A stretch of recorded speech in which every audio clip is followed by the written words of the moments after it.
Here we go.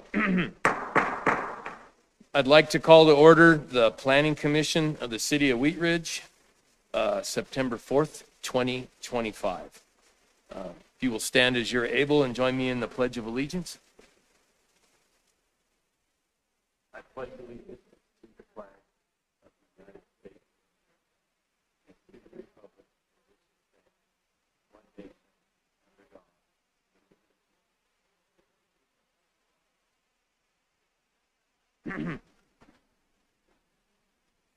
Thank you, everyone. We have a roll call of the members, please. Anna Sparks. Here. Krista Hollop. Here. Christine Disney. Here. Daniel Gravy. Present. Patrick Quinn. Here. Susan Wood. Here. Sierra Quiones. Here. And Michael Moore is absent tonight. Thank you very much. We've had in our packets the agenda for this evening. If there are no objections, we'll have the agenda stand as presented. Seeing none, the agenda will stand as presented. Next order of business will be the minutes from August 21st, 2025. I would entertain a motion to accept them as presented. Move to approve minutes from August 21st, 2025. Thank you, Commissioner. Second. Second. Thank you. Have a proper motion and second. Do we have any discussion on the motion? Seeing none, take a poll of the commission. Motion approved 5-0 with 2 abstaining. Thank you. We now move into the public forum portion of the commission. I don't think we have anybody signed up to speak on anything not on the agenda tonight. Do we have anybody on Zoom? No, nobody on Zoom.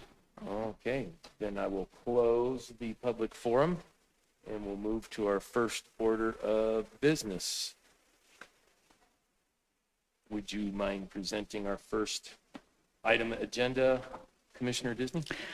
WZ-24-10, an application filed by Bank of America for approval of a specific development plan for a 4,292 square foot bank with drive-through on a property zone planned mixed-use development and located southwest of the West 40th Avenue and Interstate 70 intersection.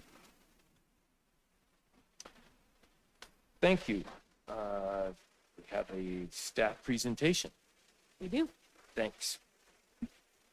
Hi, Planning Commissioners. My name is Stephanie Stevens. I'm a planner in the City of Wheat Ridge Community Development Department. Presenting case number WZ-2410, which is a request for approval of a specific development plan for a bank with drive-through southwest of the West Interstate 70 and 40th Avenue intersection in the Clear Creek Crossing development. I would like to enter into the public record the contents of the case file, the zoning ordinance, and this digital presentation.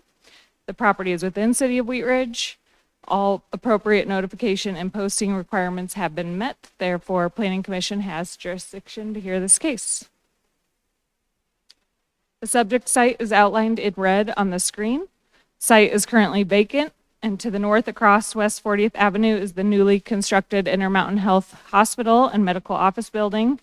Specific development plans, or SDPs, are under review for a Bird Call restaurant with drive-through on the adjacent lot to the west and a Dave & Buster's on the vacant adjacent lot to the south. Also to the west, Crossing Drive infrastructure plans were recently approved to create an enhanced roadway and pedestrian corridor, or PASEO, connecting from 40th Avenue to Clear Creek Drive, as well as a private drive to serve the proposed development on the south side, which will soon be under construction. A Home 2 hotel is also under construction just west of Crossing Drive at the northeast corner of 40th Avenue and Clear Creek Drive. The subject site is located within Clear Creek Crossing planned mixed-use development zoning, shown in green on the screen, and is located within Planning Area 3, which is also called the Vineyard District. The site is surrounded by Clear Creek Crossing. besides I-70 to the east. The request for SDP approval is the second step in a two-part approval process pertaining to plan developments. The first step occurred in 2018 when Planning Commission and Council approved the Clear Creek Crossing Plan Mixed Use Outline Development Plan, which established the zoning. The zone change also included approval of a vision book that establishes the intended design and architectural themes and materials, as well as a design pattern book that includes the more substantive development regulations. Planning Commission and City Council approved an ODP amendment in January, which altered the uses and development standards in Clear Creek Crossing zoning and design pattern book and allowed the primary restaurant and entertainment district of Clear Creek Crossing to be relocated to the furthest west side of the development, and subsequently allowed for a limited number of drive-throughs in this planning area to ultimately facilitate development of the subject SDP. The applicant is requesting to build a 4,292 square foot bank with drive-through. Banks with drive-throughs are permitted in Planning Area 3 or the Vineyard District, which includes the subject site. I'll walk through proposed conditions in more detail in the next few slides, but the site also takes into consideration adequate vehicular access, planning area connectivity, and pedestrian connections. Starting with access, the vacant 1.2 acre site is proposed to be developed by Bank of America, shown in the star in the screen. The main vehicular access comes from the southern private drive leading to Crossing Drive to the west, to create a looped drive around the perimeter of the site, connecting to and through the development to the west, as shown in the dashed red line. Crossing Drive will feed into signalized intersections and will extend southwest across Clear Creek Drive to connect to the Lookout Restaurant corridor that's currently under construction. Pedestrian connections are proposed to the north, west, south, and east to tie into surrounding streets and planning areas. Note that Bird Call, which is slated to go into the site just west, is going through corporate organizational changes and that this project is currently on hold. Yet no matter the case, will be subject to holding the same circulation network that's shown here. The building is located along West 40th Avenue, which is at the top of the screen, separated by a drive aisle and landscaping, including a retaining wall that will be built by the Metro District to avoid steep slopes in this area. The building is shown in gray on the slide. One access point is proposed from the southern drive access that connects out to Crossing Drive to the west. The SDP reflects 24 proposed parking spaces with parking located west and south of the building and screened by the building and landscaping from the major streets. The parking area also includes sidewalks shown with the blue arrows on this slide, allowing pedestrian access from the site to private streets, public streets, and signalized intersections surrounding. The design pattern book establishes setback and building orientation requirements specific to each development site within Clear Creek Crossing, and for Planning Area 3 or the Vineyard District, the Build 2 requirement along 40th Avenue is a 0 to, well, basically 50% of the buildings along 40th Avenue street frontage are required to be within 0 to 50 feet of the street or property line. And this is based on the aggregate frontages of Bank of America, Bird Call site, and Home 2. So Bank of America and Home 2 provide 54% of their buildings within the Build 2 based on their combined frontages, which are the two SCPs that have come before you so far. The project meets the minimum requirement for 20% of the gross lot size to be landscaped. It utilizes perimeter landscaping, parking lot island, streetscape trees, and planting beds near the building with a variety of trees, shrubs, ornamental grasses, and perennials. Enhancements to the private drive are proposed as well along the southern side of the site to include additional landscaping and be constructed by the master developer under separate permit. The project is providing more trees and shrubs than what is required. And the design pattern book also includes plaza requirements for this planning area, which was already achieved by the Home 2 development. Architectural style is driven by the Clear Creek Crossing Design Pattern Book and Vision Book, which call for a modern agrarian aesthetic that blends traditional agrarian forms and materials with a modern feel. It requires strong attention be paid to the pedestrian realm. The building is proposed to be 26 feet tall, And the architecture is comprised primarily of stone, metal, wood, glass, and fiber cement panel with brick and stucco accents and changes in the roof line to create interest. We have a material board here if you want to take a glance at the actual materials proposed. This is north and west elevations shown on the screen with the main entries. The building contains stone and brick base elements with a glass storefront to enhance that pedestrian realm and metal awnings to enhance the entries and tie into the modern agrarian theme. This is the east and south elevations where the drive-through will go. The drive-through canopy on the east side includes enhanced brick columns and the canopy structure. The colors incorporate Bank of America's typical branding color palette in a unique way by naturalizing it to fit the theme of Clear Creek Crossing. The materials carry over to all sides of the building resulting in four-sided architecture. Since Wheat Ridge is not a since Wheat Ridge is served by special districts, we sent the application on referral to outside agencies, as well as completed our internal review. We did not receive objections from outside agencies, and coordination with these districts is ongoing.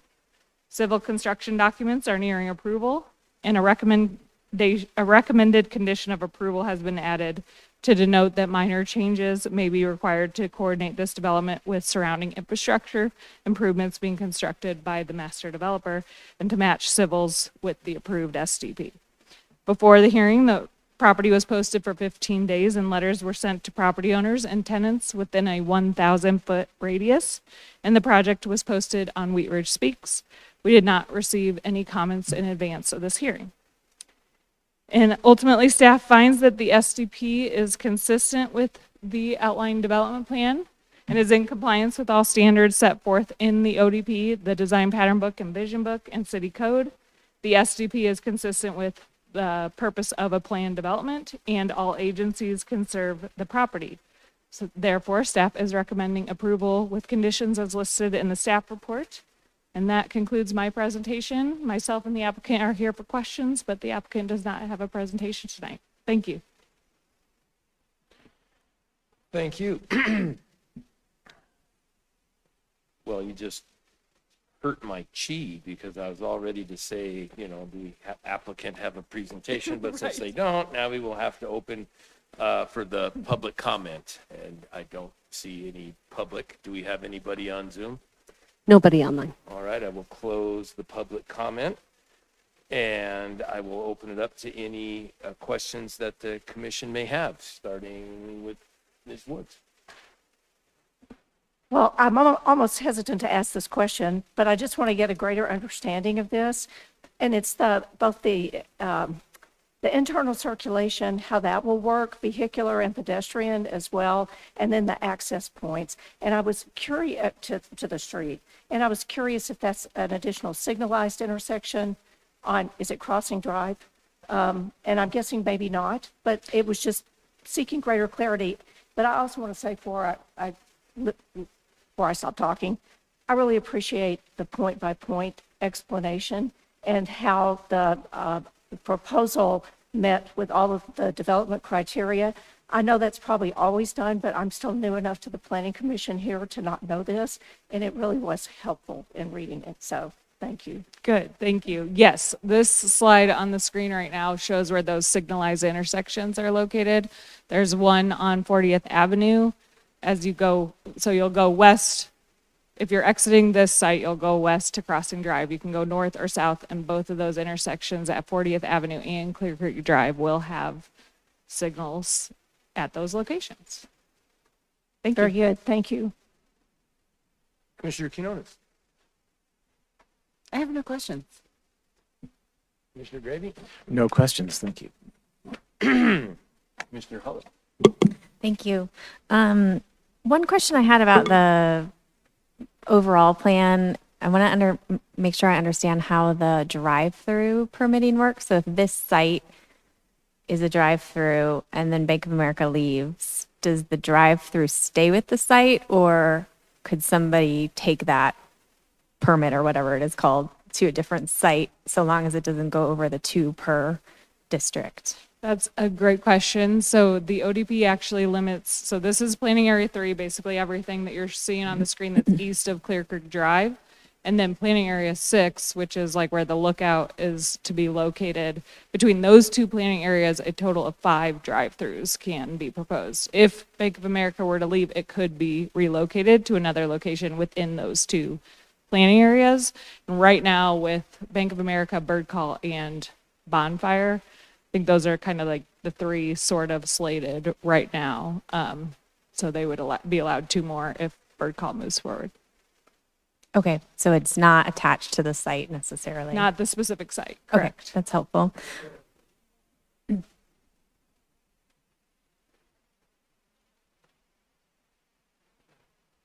I checked it. It's absolutely, yeah, planning area 6. How wide is the pedestrian access? The round that goes around the The site? one on the east side of Bank of America that goes Yeah. from 40th Avenue, that's a 6-foot concrete 6 foot. walk. And Yeah, that's standard. yes. Okay, great. And then I just had more of a planning commission question, I think, which is when an agency says like no comment in their review, is there acknowledgement that they've reviewed it, or we send it to them and then they don't comment? When it says no comment, we literally receive no comment at all from them. We continue to tell applicants to keep reaching out when it's an important agency that, will be subject to service district requirements and that kind of thing. But sometimes if it's like Jeffco Planning or someone that's an outside jurisdiction that doesn't have a lot of control, then we don't pursue further comment from them. Okay, so it's suffice to say you're not worried about any of the no comments on That's this. correct. Okay, perfect. Good Thank question. you. That's all my questions. Commissioner Sparks. Thank you. I'm kind of curious, it's right next to the major highway. What's the grade difference, like, say, from the rooftop to the highway or whatever measure you have for me? Do you remember what that grade change is?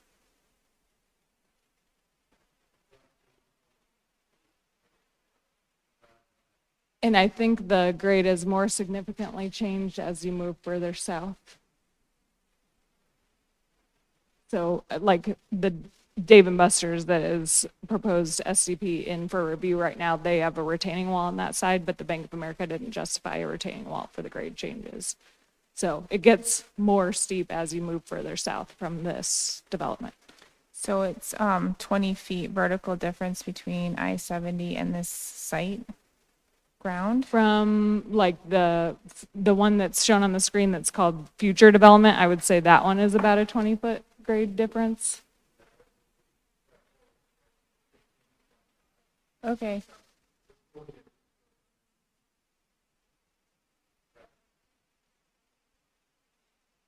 I get you now. I get you. Yeah, Derek, would you mind coming up here? Just for those that may not have heard, because we're recording this meeting. Right. The difference in the grade is basically 15 to 20 feet for the entire span of this planning area. And if y'all have been out there anytime lately at the hospital, they just put up a new monument sign over there it's a pretty tall monument sign, but you basically 15 feet of it is totally hidden by the interstate. So that gives you a kind of gauge of that grade difference. Thank you. Commissioner Disney. No questions. I just want to say thanks for the report.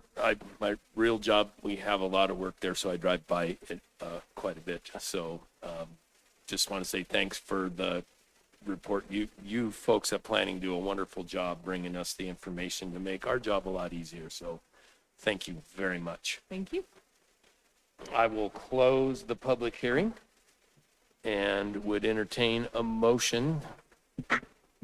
I move to approve case number WZ 2410, a request for approval of a specific development plan for a bank with drive-through on property zone planned mixed-use development and located at approximately 1300 West 40th Avenue for the following reasons. 1, the specific development plan is consistent with the purpose of a planned development as stated in Section 26301 of the Code of Laws. The development plan is consistent with the intent and purpose of the outlined development plan. The proposed uses are consistent with those approved by the outline development plan.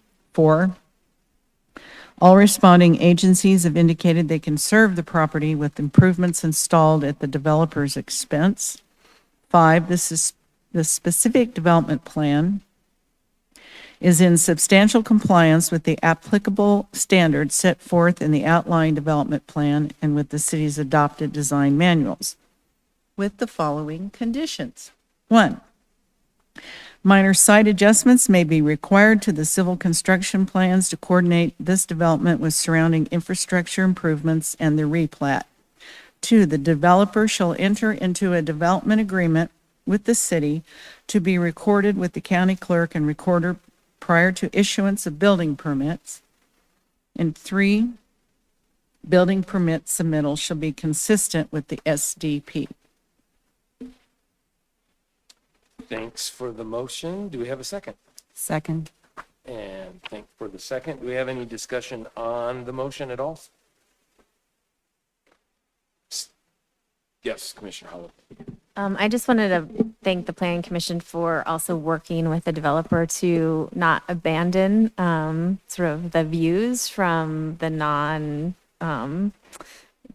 side, so that it's not turning its back on the rest of the city. So thank you for that.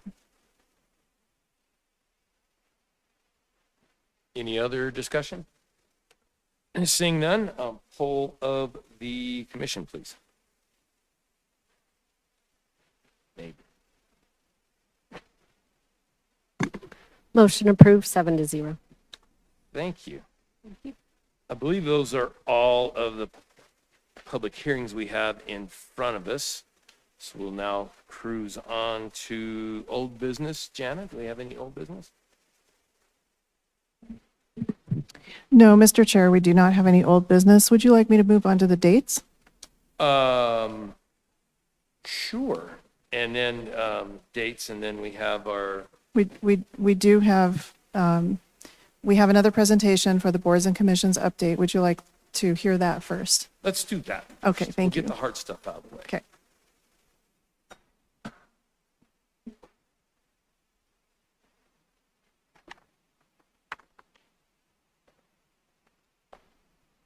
Do we start? Okay, fantastic. Yeah, you're up, Um, brother. I'm sorry. Sorry, no, I was waiting for Obviously, some here. sort of a cue, but that's all right. No worries. I think we'll start with the legislative committee aspect of this, and I'll actually turn it over to Councilor Hulteen to begin that part. Perfect.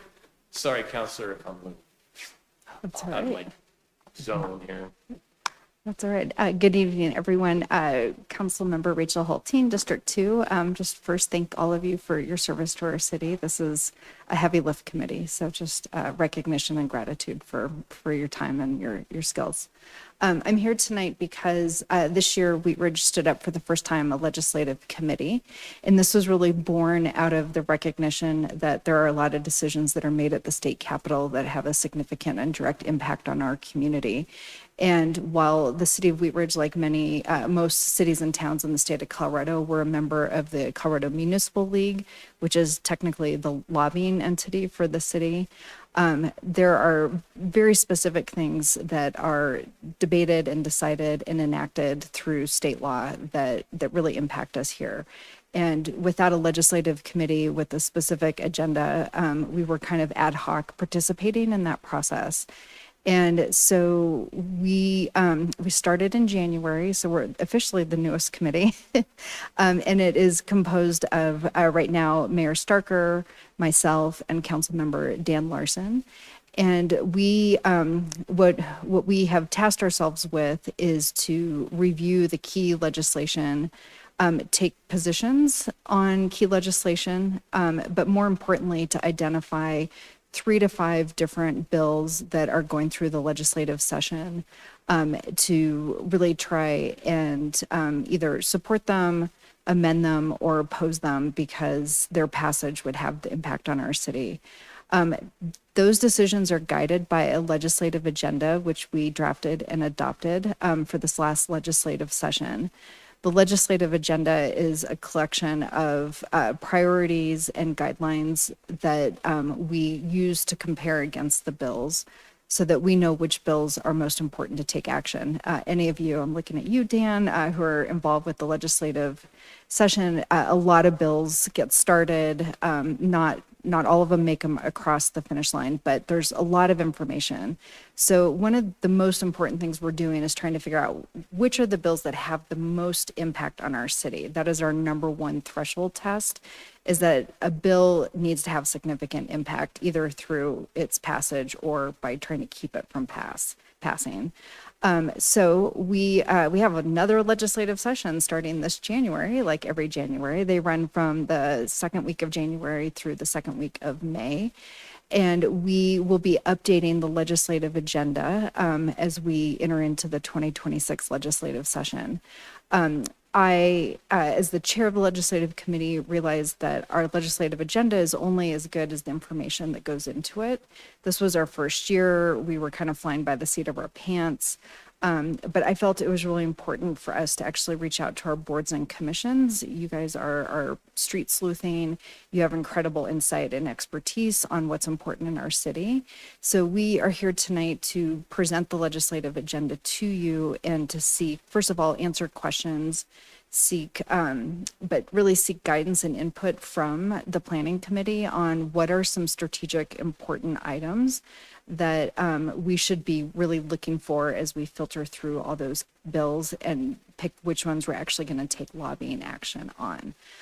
So I think that is I always check with Cole, who's my legislative brain, to make sure I hit all the key points of that. But, and I think the other thing I want to make sure I mention is that we're doing this now, we're seeking input by the end of October.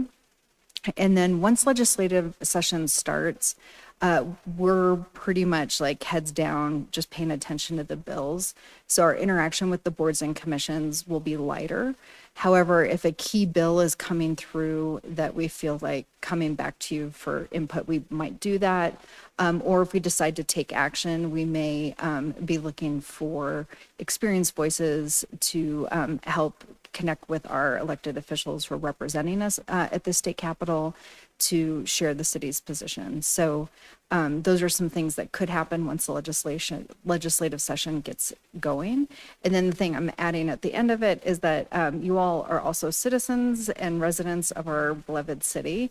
If being more involved in legislative activities is of interest to you, I'd be happy to have a coffee and talk a little bit more about how you can be more engaged and use your voice to represent your interests and your community's interest at the state capitol. So with that, I'm happy to hand it over to Cole, who will take you through more of the nuts and bolts on it. Thank you. Fantastic. Thank you, Councilor Hulteen. And I think what I'm going to do is I'm going to share the screen on the Zoom here and bring up a document so that we can take a look at it together, our legislative agenda. So you'll bear with me for one moment. And if everyone's able to see that, thumbs up, fantastic, love that.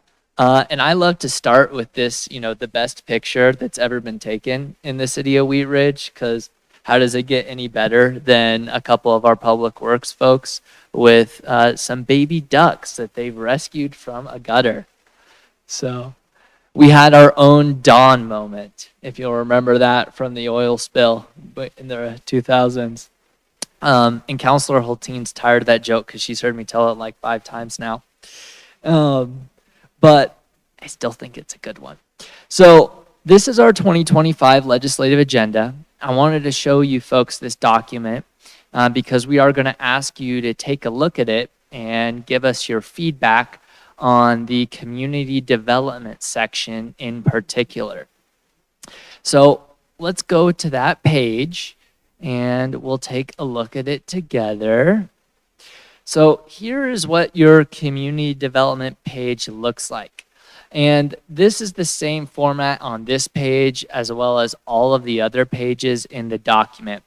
We start off at the top with a description of what community development is. Then we have a section called proposed legislation with our green check mark. And that describes the type of legislation that we would like to see the state pass in regards to community development and local planning. Below it is another box with a big red X. And within that box is described the legislation that we would oppose from the state of Colorado. Together, these form the outline of the types of bills we would like to see pertaining to community development. And with that, I will stop sharing my screen and come back over to the table to continue.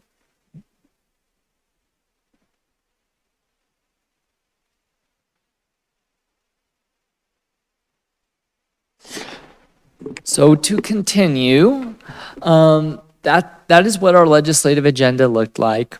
As was said earlier, we're requesting that the Planning Commission takes a look at that document and forwards any feedback that they had to it to your staff liaison, Mrs. Easley, so that she can send it back toward our way. Our hope is to get all that feedback from you by the end of October. That way we can include it in our update to the legislative agenda, which will be adopted hopefully before the session starts in January. In addition to that, as was said previously, during the legislative session, it moves really rapidly. So there's not a lot of time for us to have back and forths with the Planning Commission or other boards and commissions here at the city. That's why we're asking for your feedback on the agenda now so that we can use that as our guide as we're moving through the session. But there will be moments during the session where we may take positions on bills that are related to community development issues or other issues, and we may invite members of the commission to sign on to letters for testimony or to come with us to the Capitol to provide testimony so that our state legislators can hear how their decisions impact our local planning and zoning. I think that's everything that we wanted to share with you. But again, we're happy to come back or meet with you one-on-one if you have any additional questions. There was one question that we received from a commission member in advance of the meeting. It was in regards to which positions we took on bills during the 2025 legislative session and what the outcome of those was. We took positions on 5 different bills. And I'm just going to say what their title is, what our position was, and what happened to them very briefly. If you have any questions about what the details of those bills are, feel free to ask and we can clarify. But we took a position opposing the Colorado Voting Rights Act. The outcome of that bill was that it was passed. We took a position supporting the construction defects and middle market housing bill that was introduced last session. That bill was passed. We took a position supporting a bill whose aim was to increase transportation mode choice and reduce emissions. That bill passed. We took a position of opposition to a bill that was regulating medical nutritional therapy and associated products, and that bill ended up failing. And we took a position opposing a state workers' comp bill, and that bill ended up passing. So that's a summary of the activity that was done during last session on each of those bills, which was the 5 bills that we targeted last year. The way it works is we get probably 95 to 100 bills in a session that are relevant to the city. So the committee works really hard to use their agenda to narrow that 95 down into about 5 priority bills so that staff and the committee members can really focus our attention on those. So for each of those bills, we developed an advocacy position resolution, which provided further detail on the city's position. That was adopted by City Council. And we also produced some lobbying materials. We sent those to relevant members of the legislature and the governor as they were deciding on those bills. So that was a brief summary of our activity from the previous session in response to a question from the commission. That's all we had to share on this issue. But I'll turn it back over to the chair to facilitate question and answers if there are any before we move on to other boards and commissions updates. Thank you, Cole. I'll start to my left. Any questions from Commissioner Sparks? No questions. Commissioner Disney? So if I'm to understand, based on what you told us, Cole, these things move quickly, and you want input from us. How is that going to happen? How is that going to be facilitated if we may not be meeting as a body? Like, we probably haven't met, but 5 or 6 times so far this year? And if you need input, how do you expect us to convene and discuss that? Yeah, great question. So the way that we're asking for you to provide input is in your feedback to the legislative agenda. So we hope that by you providing feedback there and us updating the agenda accordingly, we can use that as our kind of North Star, our guiding document, so that as legislative issues related to community development are introduced in the legislature and we're reviewing them, we can look at that document, which has your comments in it, and is informed by the information that you send us, and use that as the feedback to make decisions. So you're talking about the agenda in this document, Correct. but during the course of the year, are you going to seek input from us, or just based on this initial introduction? Yeah, that's a great question. So because things move so quickly, it'll be really difficult for us to have a back and forth and seek input from you during the session. So that is not our intent to do that. Okay. That's why we're coming to you now, so that we can get your input in the form of a legislative agenda update, because it just won't be feasible during the session. Thank you. Can I add something to that? Because I think it's a really good question. So everything Cole just said is correct. One exception to that, which we haven't mentioned, would be should the city decide to introduce its own bill. That probably, we're not anticipating any this session, but if we were to be evaluating bill introductions in between the sessions, if it was relating to the purview of the Planning Commission, it could be something that we would bring back. That's a hypothetical, but there is a possibility that the city could decide to introduce legislation because we feel like there is something that is or is not being done at the state level that is critical to our implementation of our hopefully soon to be adopted city plan. So there could be instances where we do come back like that. Commissioner Holland? Thank you, Chairman. So thank you for bringing this to us. Very interesting stuff. I think that one comment and then maybe a couple of questions. One is, I know you suggested we were most involved in the community development piece of this, but I would argue like this committee has talked about a lot of the issues in here. And so to the extent that there are bills that address the other ones, I think the committee would appreciate being informed of all of those. That might have been your plan anyways, but, and then I just was curious, the language is, rightfully probably a little vague until you look at an actual bill. But I'm wondering if you modeled any of this off of other legislative agendas, or like the process of how sort of the proposed legislation and proposed legislation came together? Yeah, that's a great question. But to clarify, we would be happy to take comments from committee members on any section.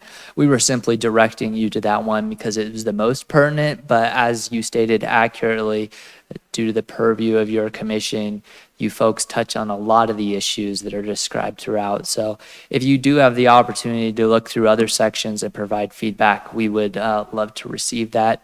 please get those comments to your staff liaison and they will forward them my way.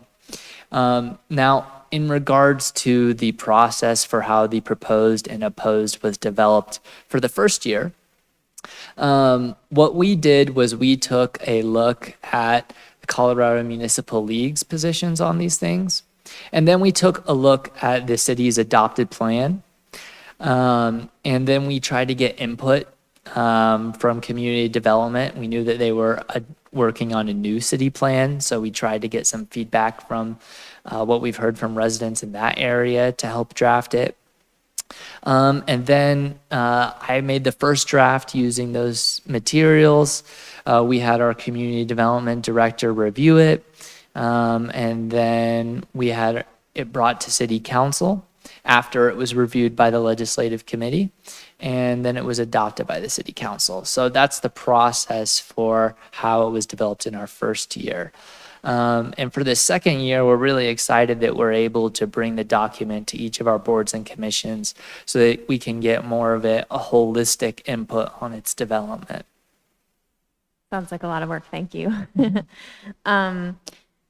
One other question I had was, I guess, maybe more philosophical, but is there a scenario? A lot of these I noticed start with this idea of no one size fits all, which I can appreciate that we want some control. But is there a scenario where, you know, minimum standards for affordable housing, for example, would be welcomed by the city at a statewide level? Yeah, that's a great question. And so I think, and it leads into part of the reason why we developed the legislative committee. So Colorado Municipal League, they have to represent every single city in the state. So if there's any sort of minimum standard or minimum requirement or minimum burden on any city, they will blanketly oppose it, as they are right to do. But the legislative committee and their work reviewing bills allows us to take a more nuanced and sometimes different position from the Colorado Municipal League. So there may be opportunities where there are those sorts of minimum standards that the city might welcome in a difference of position from the Colorado Municipal League. Thank you. No more questions? Thank you. Commissioner Gaby. Thank you.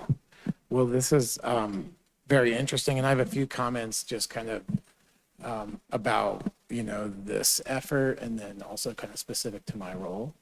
And, you know, just first off, I think it's, you know, it's interesting that, as you indicated, this is the first time, apparently, that the city has developed a legislative committee, which I think, you know, speaks to kind of some of the developments that have happened on the state and local level in Colorado. And so it's a fascinating time.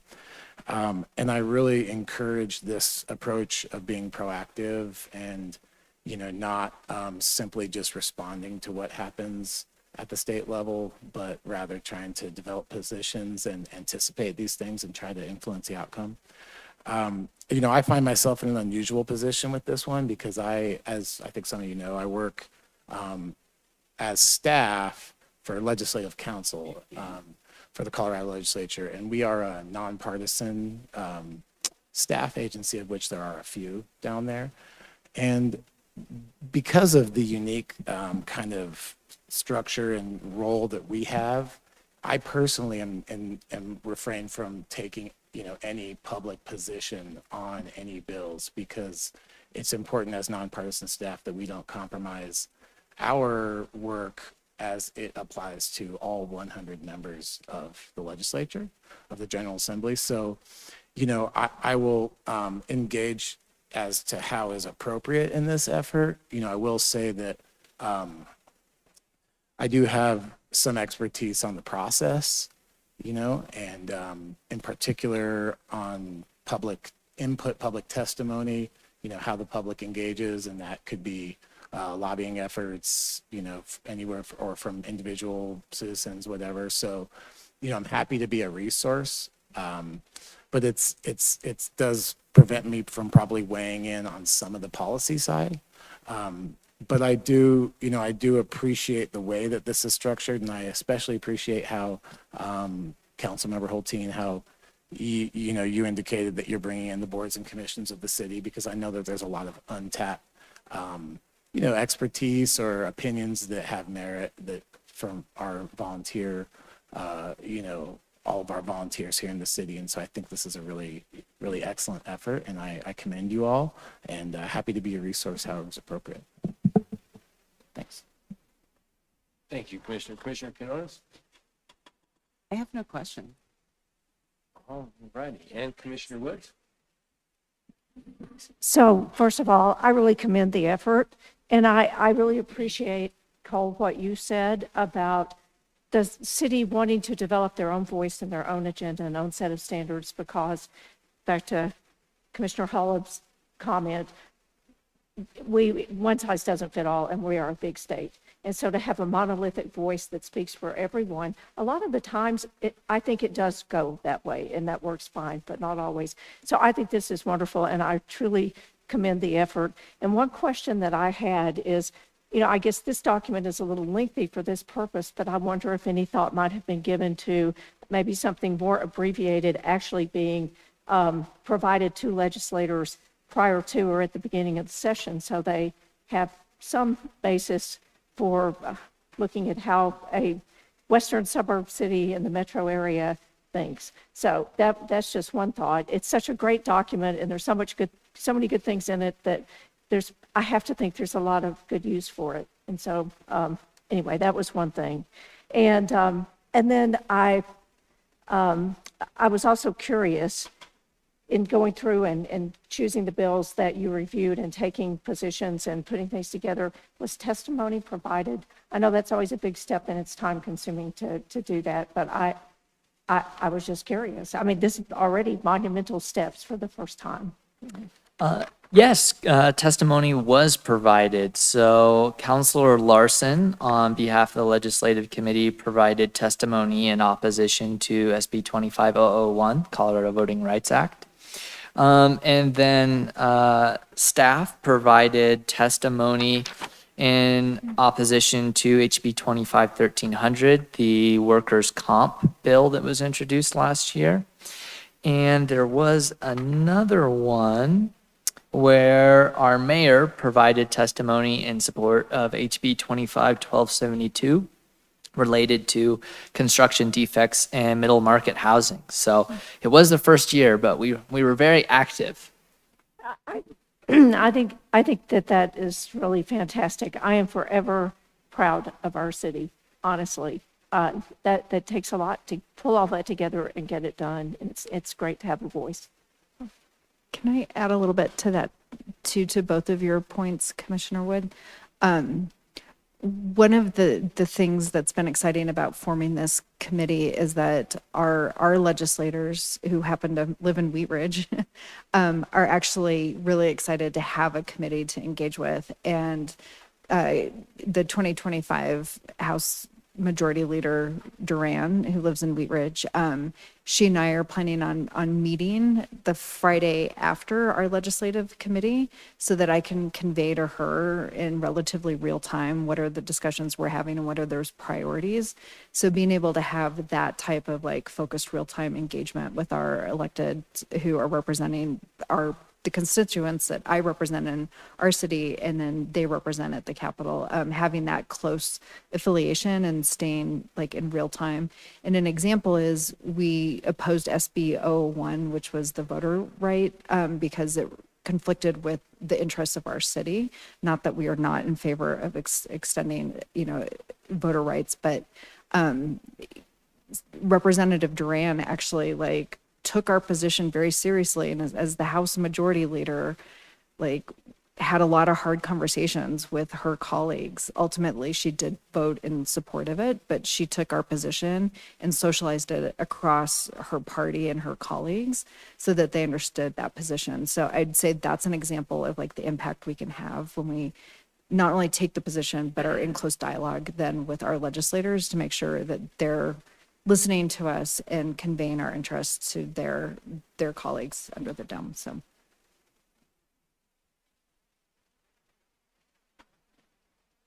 Thanks, Cole. Thanks, Councilman Hulteen for bringing this to us. I kind of want to single out Councilor Gravy on his transparency and honesty for bringing forth what you did. It just shows the integrity of the community, and I really appreciate the legislative committee, because most of the time you can just go with like the big one that we have, and this gives Wheat Ridge an extra voice, I think, where when we're aligned with the municipal league, that's great, but when we differ with it, we actually have a voice that we can go to our legislators with, and I think that's just shows how good this council has been in the past and will be going towards the future. So appreciate the input. And I think it's really cool that you're going to all the different committees and commissions to get their input. I mean, that just shows you guys are very active and the council's very active. So appreciate that. And Cole, you said we got to like October to get comments we got back on this, right? Yes, end of October would be fantastic. So great. Thank you very much. If you don't have any more, we can, if nobody else has any more on this, we'll move on to the Great. next one. Yes, fantastic. And I've got the next one as well. You're up, my brother. Yeah.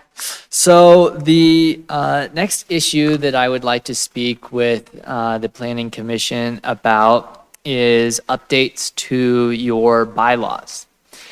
Some of you may have been on the commission about a year and a half ago when the city did a very comprehensive update to our boards and commissions code, which regulates the number of unexcused absences you may have, what the process is for removing any boards or commissions members, what their terms are, and we did things like introducing term limits, modifying some of those other things, creating a boards and commissions code of ethics that all boards and commissioners are required to adhere to.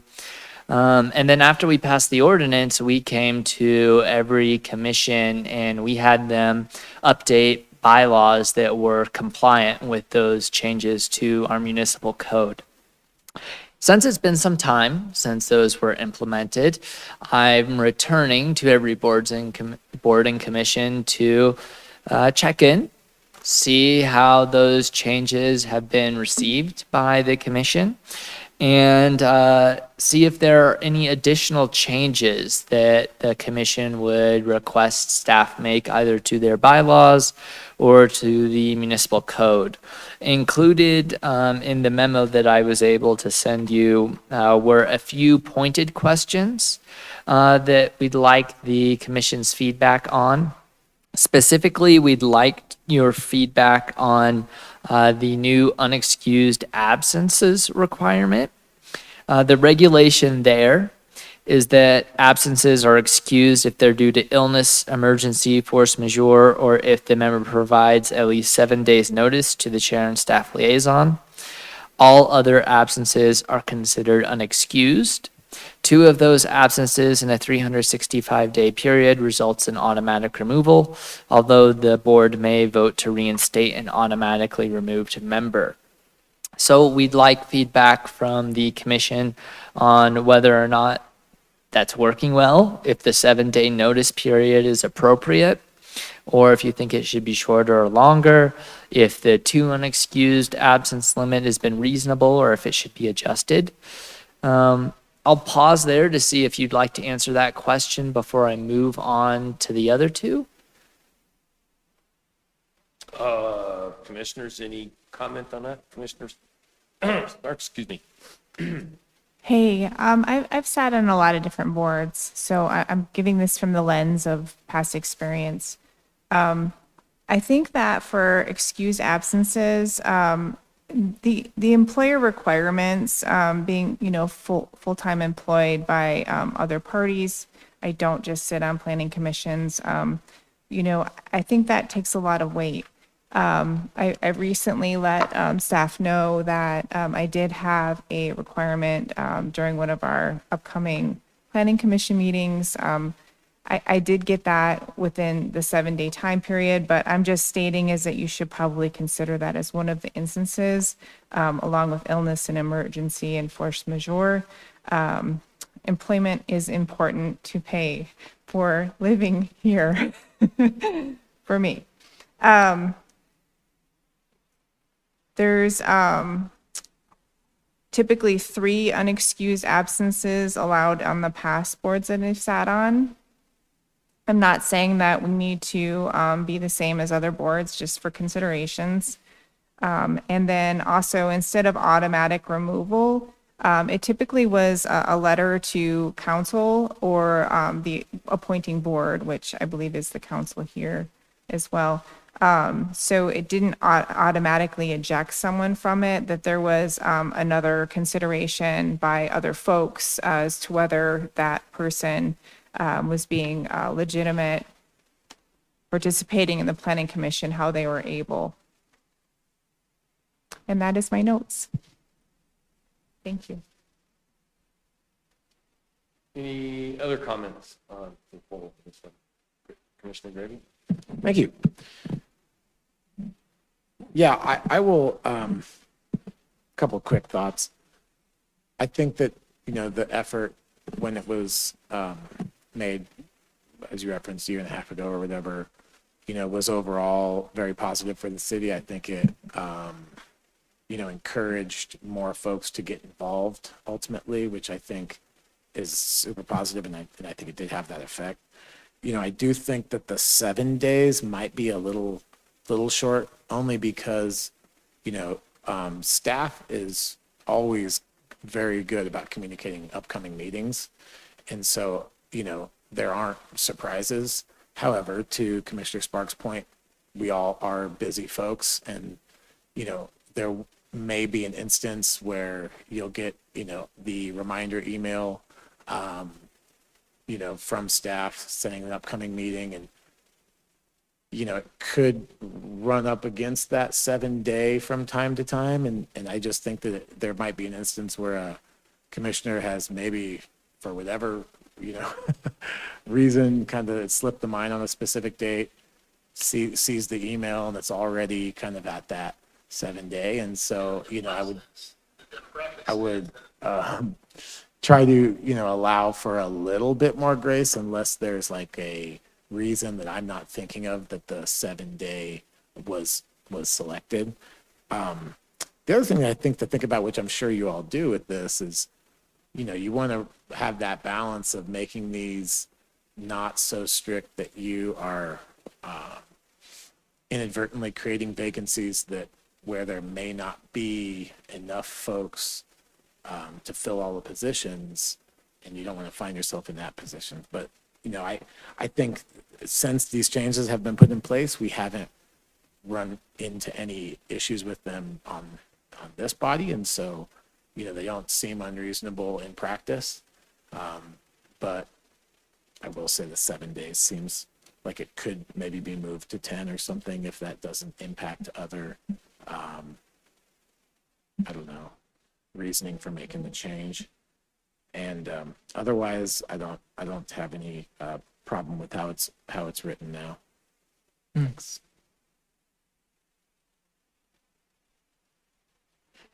Commissioner Holland? Okay, now I have to weigh in. So as a commissioner, I've struggled a bit because I travel a lot. Some of it for work, and usually I know my work schedule ahead of time, but not always. And so I'm comfortable with the 7-day. I haven't had any issues so far personally. And like you said, I think our commission has been fine, but I would be nervous about making it any shorter, simply because if employment is not included in here, then that 7 days becomes more important. If employment is included as a excused absence within that time frame, then I have no problem extending it. But I think it should be one or the other, just to allow for folks who either don't have consistent schedules or can get put on or taken off schedules. Again, to make sure that we have sort of a democratic way of involving people who don't just have 9-to-5 jobs. Again, Mr. Gravy? And yeah, I'll clarify my point because I think it wasn't clear, but, I wasn't indicating that we would require additional notice,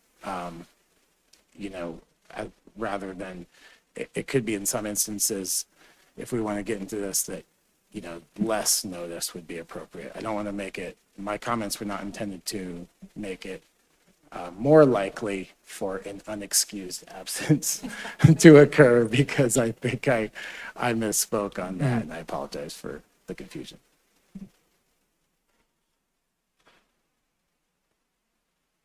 Oh, go ahead, Commissioner Disney.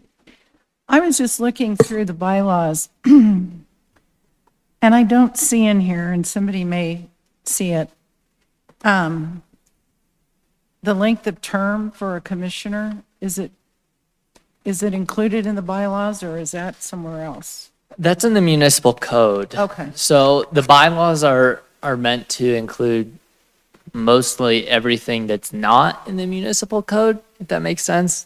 That way, if there's a change to the municipal code, we don't have to come back and update your bylaws.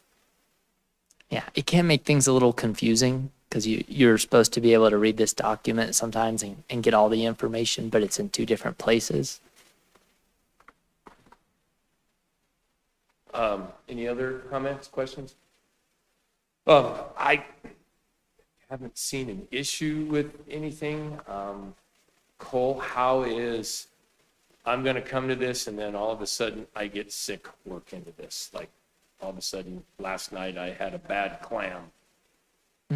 Yeah, you would you would just inform your staff liaison that you were unable to make it because you were sick, and it wouldn't count as an unexcused absence. Very well. That's all I have. Carry on, my friend. Yes, so the next question was related to the chair's term. This is a request that was made from another commission. Currently, our code states that each board or commission must select a new chair every year. The chair shall be responsible for presiding over all meetings of the respective board or commission. The question that we would like you to consider is if you feel like that 1 year term is appropriate, or if it should be expanded to 2 years, or changed in any other way. Yes, go ahead, Commissioner Sparks. Again, from the lens of serving on others. So usually it is a 1 year term, and I know that we have always taken the stance in the past that the chair would be able to spend 2 years in that seat if they so chose. So we still elected every year, but typically had them seating for 2 years in a row. As long as it doesn't preclude folks from serving more than one term in a row or 2 years in total, I think that it's fine to let it stand as a 1 year term. And just to clarify, the way it is written currently, it would prevent a chair from serving 2 consecutive 1 year terms. Then I would respectfully suggest that you change the language so that they may serve 2 years at their discretion if they're able and willing.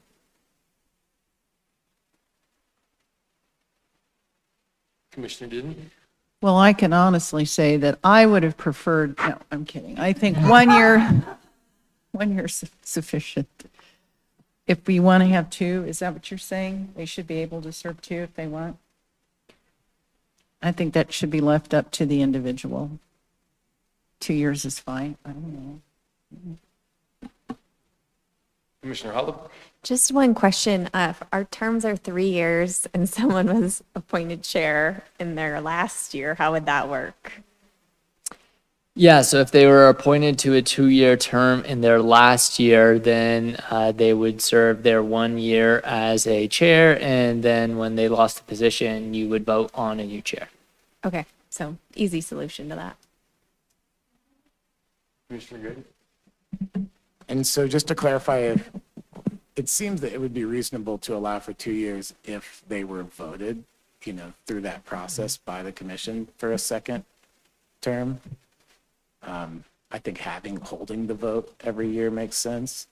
And, in the interest of giving everybody on the body an opportunity to have that role, that, it's a reasonable reason to have that. It's a good reason to have that 1 year, but maybe allow for 2 if that person gets all those votes.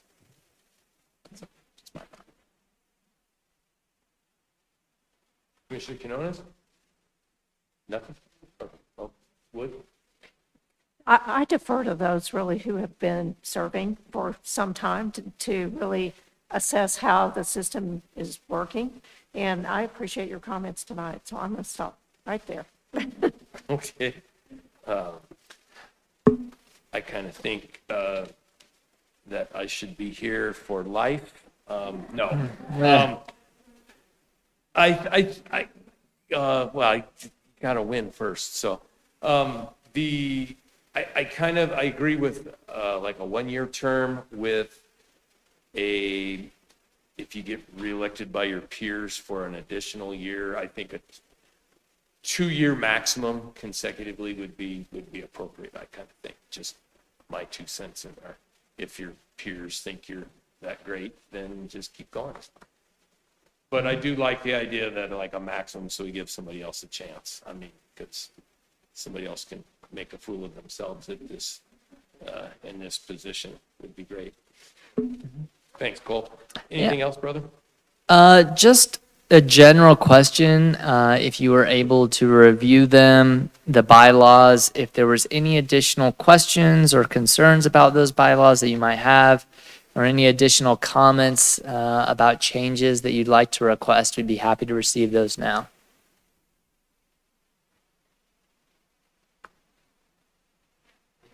Commissioner Gravy? This is super minor, but I just had noticed that Article 2, Section 5, it references subsection B, but there only appears to be a subsection A. I don't know if that was a result of, changes that have been deletions or something, but I don't know.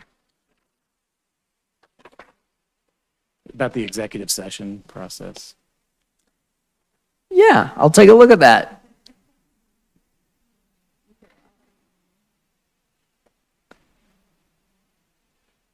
Cole, is there a time limit on when you want some feedback on this, so we can digest, if someone digests this a little more? I haven't read the whole thing completely yet, but I don't see anything my eye is not nearly as fast as Commissioner Gravy. Mr. Chair, may I? Yes, ma'am. One of the things I noticed in these particular bylaws, it just simply states that time may be limited by the chair. Some folks are really verbose and they repeat things that other people do, and this isn't one of those situations where we're in legislature and we're trying to break people down by talking to them. So I suggest that possibly adding what that time limit should be unless otherwise changed by the chair. This way it allows for the public to have that even platform if they do read bylaws, because some folks do read bylaws to figure out what platform they're getting on. I do appreciate that you also put it in the agenda, which is super helpful for folks in the public as well. But just reversing that, instead of time may be limited, say time is limited to 3 minutes unless otherwise allowed by the chair.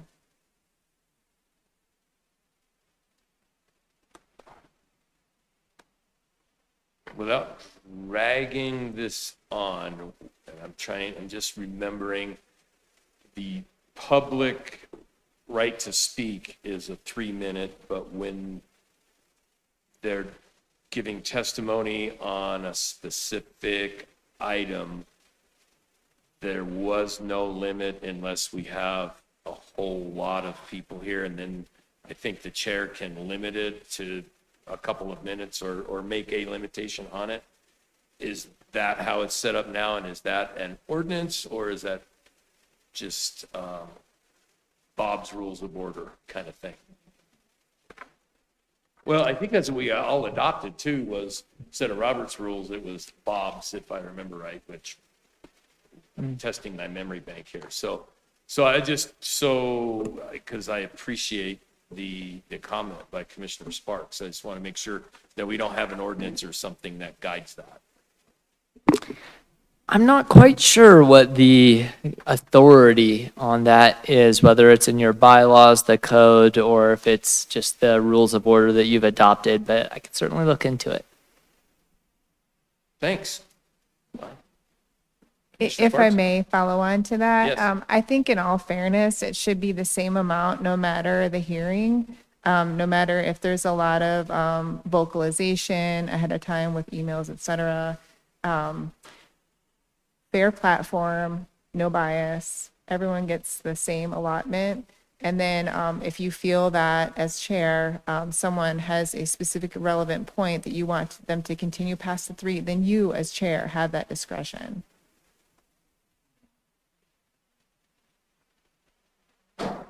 Yeah.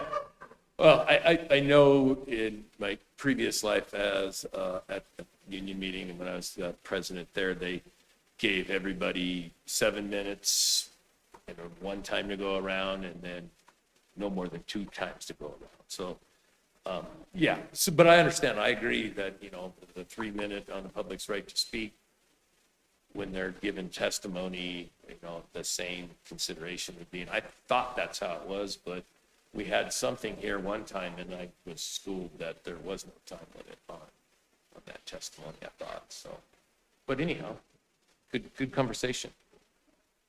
Anything else, Cole? Oh, back to my original question. Is there a time limit that we can get this back to you if there's any changes to be made? Yeah, if you could also get these back to me by the end of October, that would be fantastic. Perfect. Thank you. Anything else from you folks? Great. Jana, back to you. Thank you. Force of habit, I went from old business to new dates, but I appreciate Cole and Councilor Hulteen coming this evening and going over quite a lot of extensive information. So, but at least we've got some time to review it. So thank you so much. Appreciate it. All right, so moving into new business, the dates. Our next date coming up is September 18th, and we will not be having a meeting. That meeting has been canceled for lack of agenda items. The date after that is October 2nd, and I believe that has also been canceled for lack of agenda items. October 16th, we do have 2 items planned, so I hope, with the exception of Commissioner Sparks, that the rest of you can make it, but do let us know when Tammy sends out the email if you cannot, so that we make sure that we have a quorum. And those are as far out as the dates that I have at this point.